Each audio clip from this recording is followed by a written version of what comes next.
Inti manik. Biasanya, itu disebut manik inti api. Itu adalah sejenis manik energi yang terbentuk dari energi esensi yang ditemukan jauh di bawah tanah setelah bertahun-tahun yang tak terhitung jumlahnya. Jenis manik ini mengandung energi yang sangat besar dan kuat di dalamnya. Ada desas-desus bahwa beberapa pil obat tingkat 8 atau bahkan tingkat 9 akan menggunakan manik api inti yang legendaris ini. Inti manik legendaris ini biasanya tersembunyi jauh di bawah tanah dan sangat sulit ditemukan. Namun, ketika beberapa gunung berapi meletus, inti manik yang tersembunyi jauh di dalamnya mungkin akan menyembur keluar. Biasanya, sebagian besar manik inti di tangan individu tertentu diperoleh dengan metode ini. Sangat jarang bagi seseorang untuk secara pribadi menemukan inti manik ini jauh di bawah tanah seperti yang baru saja dilakukan Xiao Yan. Jantung Xiao Yan tanpa sadar berdetak sedikit lebih cepat saat melihat inti manik ini.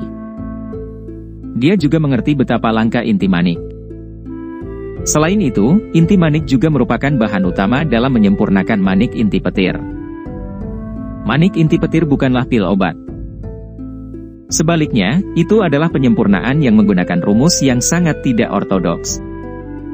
Itu merujuk pada metode pemurnian yang aneh untuk menyempurnakan inti manik. Jika penyempurnaan berhasil, itu akan berakhir dengan membentuk manik inti petir. Benda ini tidak bisa dikonsumsi oleh seseorang, tetapi ia memiliki kekuatan yang sangat menakutkan. Bahkan seorang elit douzun setidaknya akan menderita luka serius bahkan jika mereka tidak mati jika mereka diserang langsung oleh benda ini. Xiao Yan secara tidak sengaja menemukan penyempurnaan dari manik inti petir ini saat mencari melalui formula obat yang ditinggalkan Yao Lao. Dia mengingatnya karena kekuatannya yang mengejutkan.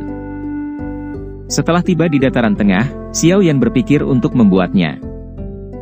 Namun, dia hanya bisa menempatkan pemikiran ini di dalam hatinya karena kesulitan menemukan inti manik. Dia tidak pernah menyangka bahwa dia akan diberkati hari ini.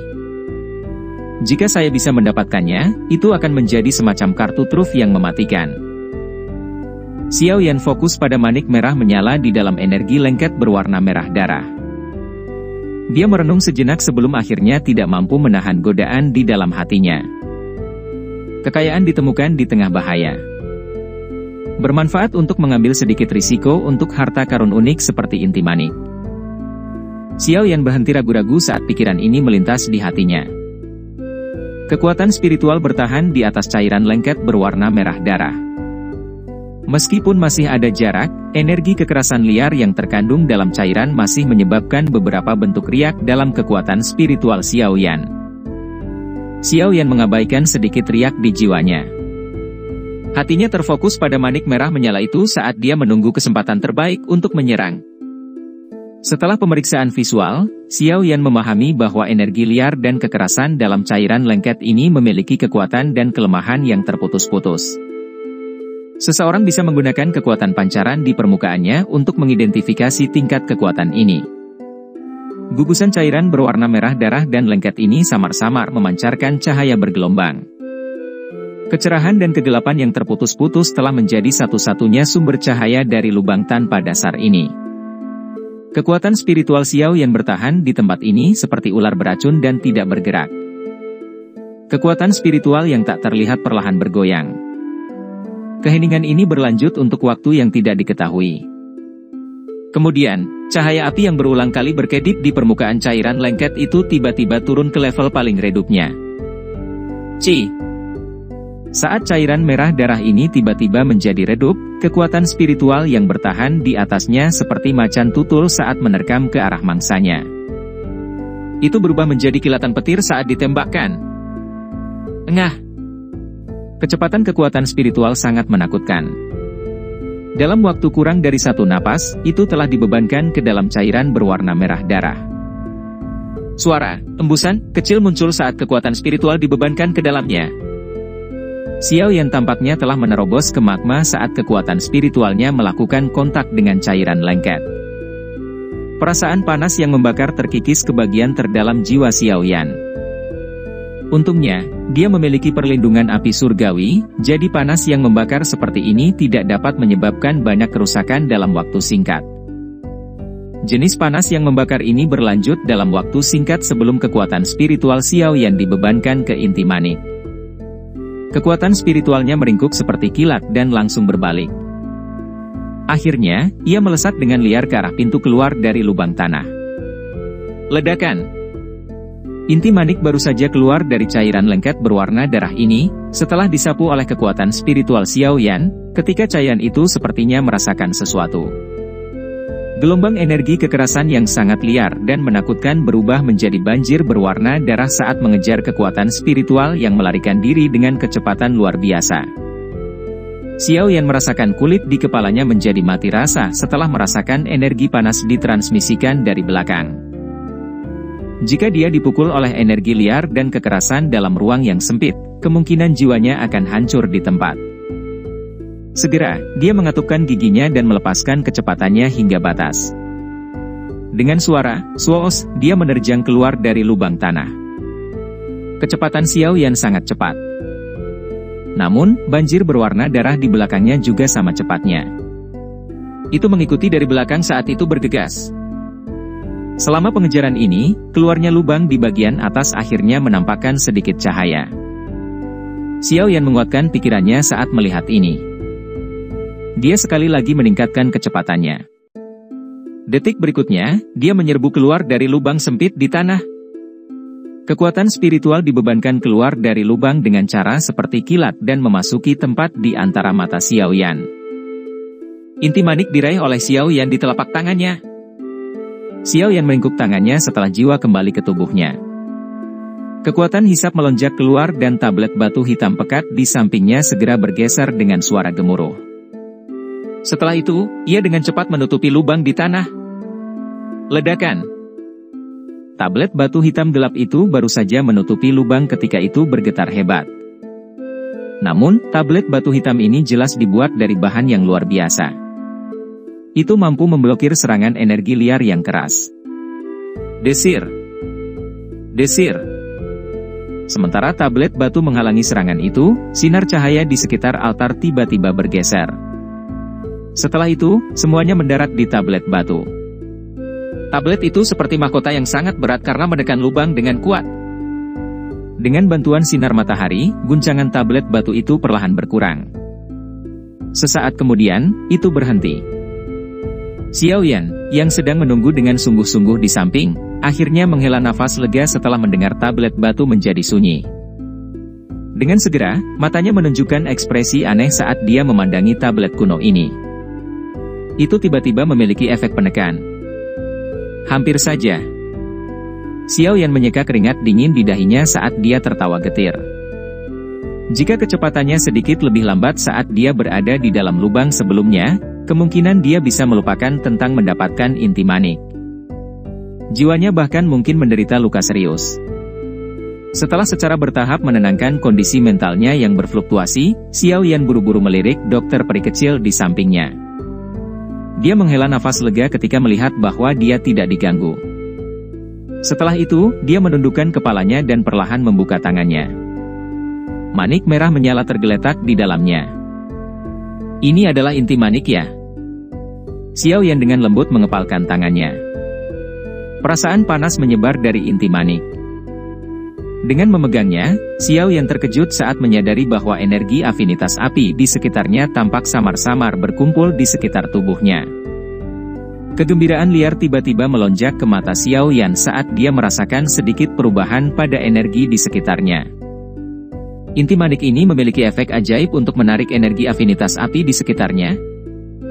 Akankah dia akhirnya tidak bisa mendapatkan keuntungan 2 kali lipat dengan setengah usaha saat dia berlatih di masa depan? Layak menjadi inti manik. Benar-benar misterius.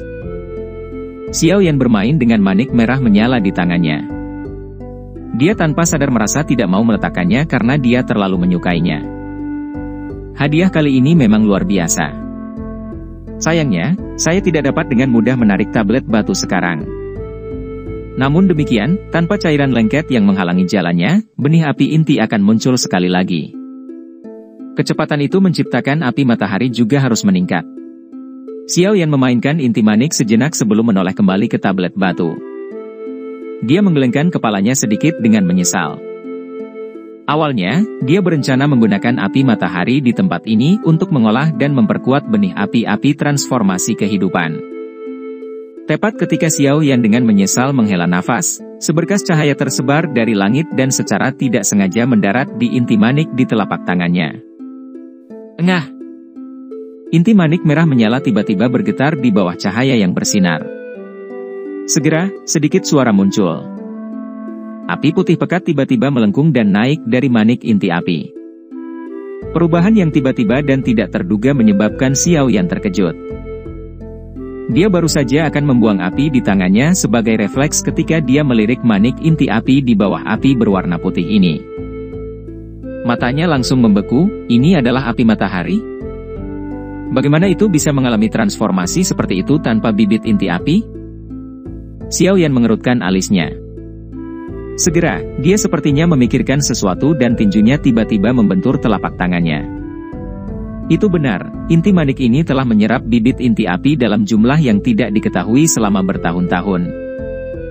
Itulah mengapa ia bereaksi seperti itu setelah bersentuhan dengan sinar matahari. Itu telah berubah menjadi sumber api matahari ini.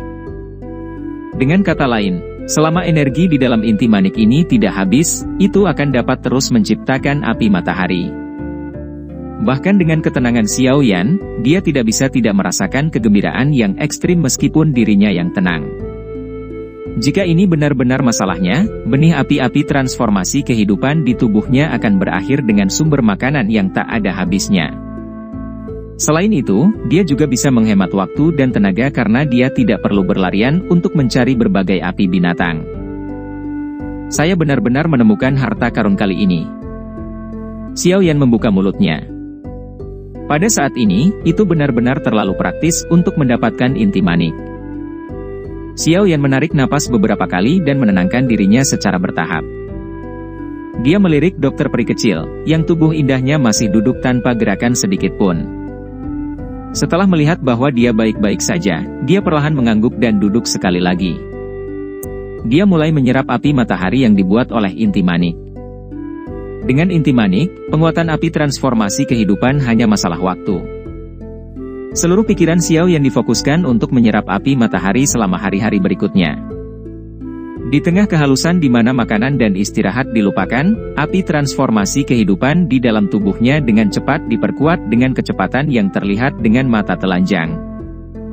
3 hari berlalu dalam sekejap selama pelatihan ini.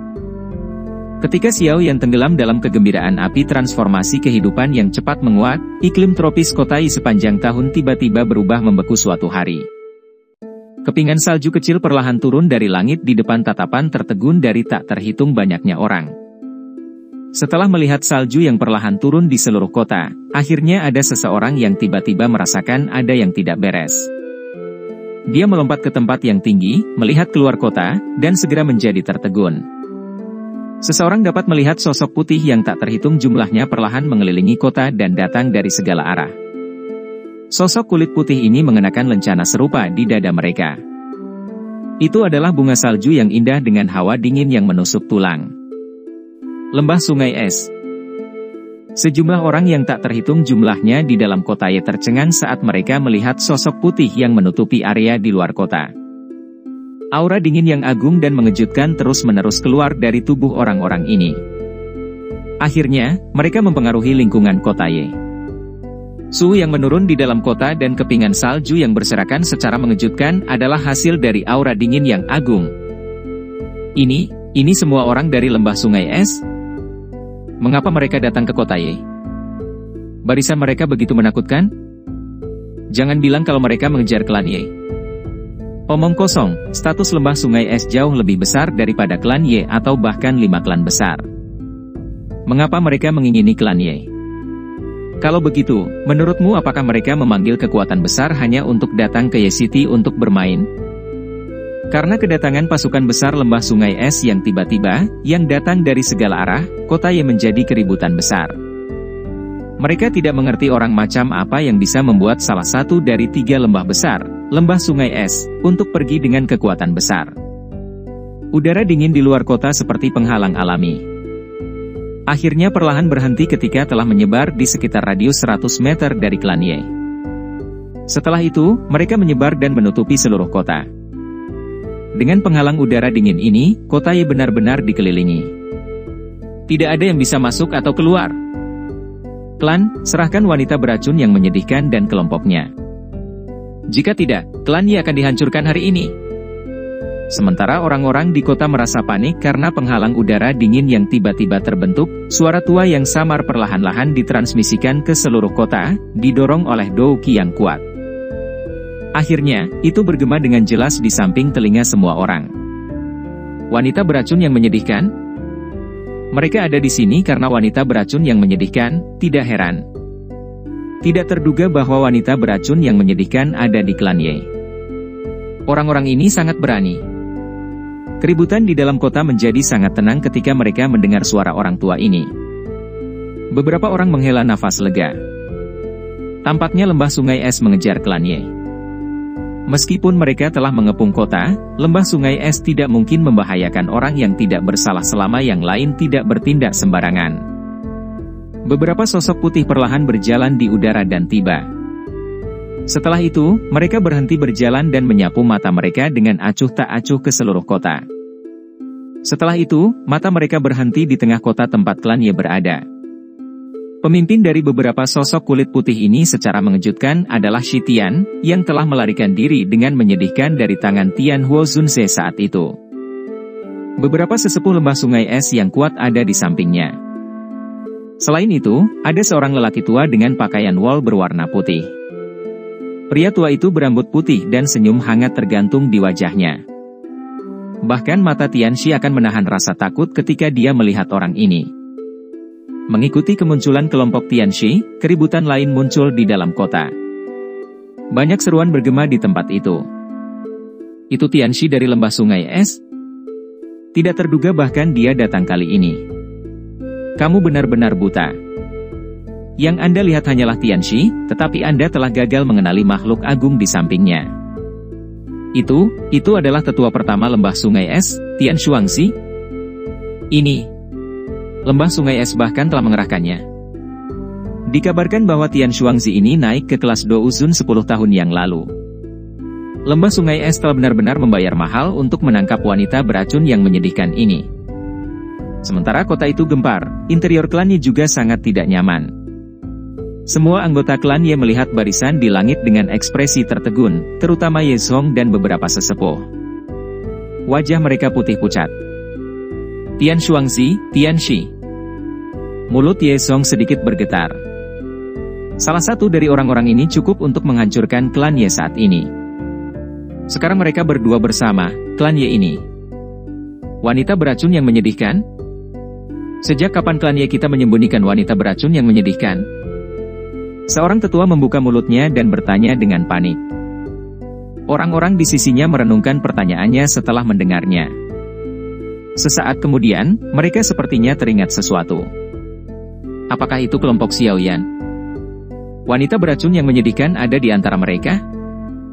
Ye Zhong dan beberapa sesepuh lainnya tiba-tiba mengerti sesuatu. Tubuh mereka gemetar. Akhirnya, mereka mengerti siapa pelakunya. Apa yang membuat panik? Ini bukan seolah-olah kami meminta Anda untuk bertarung sampai mati dengan mereka. Suara samar tiba-tiba terdengar saat kelompok Ye Zhong panik. Ye Zhong mengalihkan pandangannya, hanya untuk melihat sosok tua perlahan muncul di halaman. Orang itu secara alami adalah Tian Huo Zunse. Ye Zhong dan yang lainnya tidak berani meremehkan Tian Huo Zunse.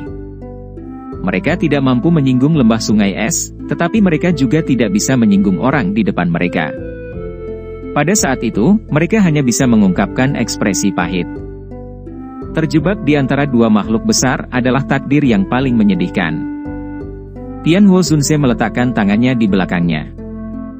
Matanya sedikit menyipit saat dia melihat ke langit di kejauhan. Pandangannya tampaknya telah menembus udara saat berhenti di atas pria tua berbaju katun putih di samping Tianxi. Douzun ya. Mereka masih menemukan tempat ini, Tian Huo Zunse bergumam pelan pada dirinya sendiri. Suara lembut juga tiba-tiba muncul di sampingnya. Tian Huo Zunse menoleh hanya untuk melihat sosok muda berdiri di atap gedung. Tubuhnya berdiri tegak seperti tombak sementara aura tajam samar-samar dipancarkan. Melihat penampilannya, siapa lagi selain Xiao Yan? Mereka memang banyak akal bisa menemukan kita di sini. Bagaimana kabar dokter peri kecil? Tianhuo Zunze pindah. Dia muncul di samping Xiao Yan dan bertanya. Segera. Namun, dia tidak bisa bertarung sekarang. Xiao Yan sedikit mengangguk saat dia menjawab. Kali ini, lembah sungai es telah mengirim beberapa orang yang benar-benar merepotkan. Saya kemungkinan besar akan ditunda oleh orang tua itu. Sebuah ekspresi muram melintas di mata Tianhuo Zunze. Situasi saat ini tidak bagus. Jika dia ditahan oleh seorang Douzun, Tianxi pasti akan menyerang Xiao Yan. Xiao Yan saat ini kemungkinan akan mengalami kesulitan berurusan dengan seorang ahli di puncak kelas Douzong. Selain itu, masih ada beberapa sesepuh lembah sungai es yang sama kuatnya. Xiao Yan dengan lembut mengangguk. Dia juga tahu bahwa mereka telah turun ke situasi berbahaya. Setelah menghembuskan nafas pelan yang lembut, ekspresi kejam tiba-tiba muncul di matanya. Para ahli yang dikerahkan lembah sungai es kali ini agak melebihi harapan mereka. Namun, mereka mungkin harus membayar dengan harga yang mahal jika mereka ingin menghancurkan tulang yang keras ini. Jika tidak, mereka akan kesulitan untuk berhasil.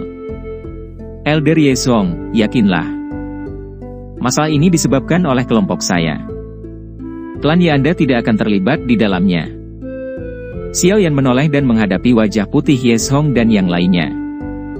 Dia mengungkapkan sedikit senyum sebelum akhirnya mengalihkan pandangannya ke Tianhuo Zunze. Dia tersenyum dan bertanya, Pak Tua Yao, apakah Anda berani bertemu lembah sungai es ini dengan saya? Aku yang dulu bahkan pernah melihat elit Dou Sheng saat itu, apalagi barisan seperti itu. Tianhuo Zunze tertawa. Xiao Yan terkekeh. Dia mengangkat kepalanya dan melihat banyak sosok putih di langit. Gelombang kebanggaan melonjak dari hatinya. Dia tidak pernah takut melawan siapapun sejak dia tiba di dataran tengah. Hari ini, dia akan memberitahu lembah sungai es ini bahwa mereka perlu menyiapkan gigi yang bagus jika mereka ingin menggiling tulang kerasnya. Kebanggaan Xiao Yan melonjak ke langit saat kakinya melangkah melalui udara kosong dan melesat ke langit. Setelah itu, dia berhenti sebentar di depan kelompok Tianxi di depan tatapan yang tak terhitung jumlahnya. Tianhuo Zunze mengikuti dari belakang. Setan tua Tianxi, kamu melarikan diri dengan cukup cepat terakhir kali. Tidak disangka bahwa Anda telah memanggil begitu banyak bala bantuan.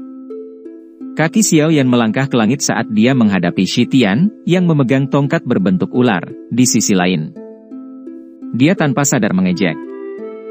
Ekspresi Tianxi tanpa sadar menjadi jauh lebih gelap ketika dia mendengar ejekan Xiao Yan. Dia berkata dengan suara yang padat, bocah, kamu bisa memanfaatkan kata-kata. Begitu kau mendarat di tanganku yang dulu, aku yang dulu akan membuatmu mengerti apa yang disebut takdir yang lebih buruk dari kematian. Seseorang yang hanya berhasil bertahan satu kali pertukaran berani mengucapkan kata-kata sombong seperti itu? Tianhuo Zunze menyeringai sambil mengejek. Melihat Tianhuo Zunze membuka mulutnya, teror juga melintas di mata Tianxi. Jelas, dia masih memiliki ingatan yang dalam tentang pertempuran berbahaya yang terakhir kali. Haha, teman ini pasti orang yang mengalahkan Tianxi, kan? Bolehkah saya menanyakan nama Anda? Orang tua berbaju katun putih itu menatap Tianhuo Zunze dan tertawa. Tianhuo. Jadi sebenarnya Tianhuo Zunze. Aku yang dulu adalah tetua pertama lembah sungai es, Tian Shuangzi. Orang tua itu tersenyum dengan sikap yang tampaknya ramah. Namun, matanya berputar saat dia berkata, teman ini, masalah hari ini adalah dendam antara lembah sungai esku dan wanita beracun yang menyedihkan. Apakah Anda setuju jika saya yang lama meminta Anda untuk tidak ikut campur? Tianhuo Zunze tertawa, tapi dia tidak menjawab. Yang dia lakukan hanyalah menggelengkan kepalanya. Senyum di wajah Tian Shuangzi tidak berkurang saat melihat ini. Dia terus berbicara sambil tersenyum, kalau begitu, aku yang dulu hanya bisa menghentikanmu. Tidak perlu menahan. Tianhuo Zunze membalas senyuman itu. Namun, rasa dingin yang samar sudah muncul di matanya. Di mana wanita beracun yang menyedihkan? Mungkinkah dia bersembunyi lagi? Tianxi merasa sedikit diyakinkan saat melihat keduanya bertukar tit untuk tat. Dia menyapu pandangannya ke sekelilingnya, tetapi masih gagal menemukan sosok dokter peri kecil. Dia dengan dingin tertawa, hari ini, lembah sungai es saya telah membentuk formasi penguncian kota di sekitar kota Ye. Tidak ada dari kalian yang bisa melarikan diri. Mata Xiao Yan dengan lembut melayang di atas Tianxi. Rasa dingin yang samar juga muncul di matanya yang hitam pekat. Keke, tidak perlu ada penundaan lagi. Hal-hal mungkin berubah jika Anda menunda terlalu lama. Serahkan orang ini padaku. Mudah-mudahan, Anda tidak akan membuat segalanya menjadi kacau lagi. Jika tidak, kepala lembah tidak akan membiarkanmu pergi dengan mudah. Mata tajam tua Tian Shuangzi menyapu kota. Segera, dia mengerutkan kening. Nalurinya yang tajam mengatakan kepadanya bahwa yang terbaik adalah berhenti berbicara kepada orang-orang di depannya. Setelah mengucapkan kata-kata itu, Tian Shuangzi sekali lagi melangkah di udara kosong. Setelah itu, dia muncul 10 meter dari Tian Huo Zunse. Matanya tertuju pada Tian Huo Zunse. Dia bahkan tidak melirik Xiao Yan. Tianxi mengangguk. Tatapannya gelap dan kejam saat beralih ke Xiao Yan. Dia tertawa dengan sikap buas. Bocah, aku ingin melihat siapa yang bisa menyelamatkanmu kali ini. Ekspresi Xiao Yan tenang. Dou Qi megah mulai perlahan beredar di dalam tubuhnya. Ceka-ceka, tetua Tianxi, orang ini adalah target dari Hall of Souls-ku. Bolehkah saya tahu apakah Anda dapat menyerahkannya kepada saya untuk ditangani? Saat Tianxi hendak menyerang, kabut hitam pekat tiba-tiba menyerbu dari kejauhan. Setelah itu, muncul di langit. Tawa aneh terdengar saat itu. Ekspresi tenang Xiao Yan langsung berubah berbahaya saat kabut hitam ini muncul. Matanya menunjukkan ekspresi ganas saat dia melihat kabut hitam di kejauhan. Dia meludah, Hall of Souls? Ceka-ceka, ini benar-benar tidak terduga. Hanya beberapa tahun sejak terakhir kali kita bertemu, tetapi Anda telah maju ke kelas Douzong. Mata orang tua untuk memilih murid sangat bagus. Namun, terlepas dari seberapa bagus penglihatannya, pada akhirnya dia masih ditangkap oleh pelindung ini. Haha. Kabut hitam bergejolak dan berubah menjadi sosok hitam. Tawa aneh, yang menyebabkan mata Xiao Yan tiba-tiba berubah menjadi merah darah, sekali lagi dipancarkan. Niat membunuh yang mengejutkan melonjak keluar dari tubuh Xiao Yan seperti gunung berapi. Kedua matanya berwarna merah darah saat suara yang mengandung niat membunuh yang tak tertandingi menyelinap di antara giginya satu kata pada satu waktu. Pelindung. Wow.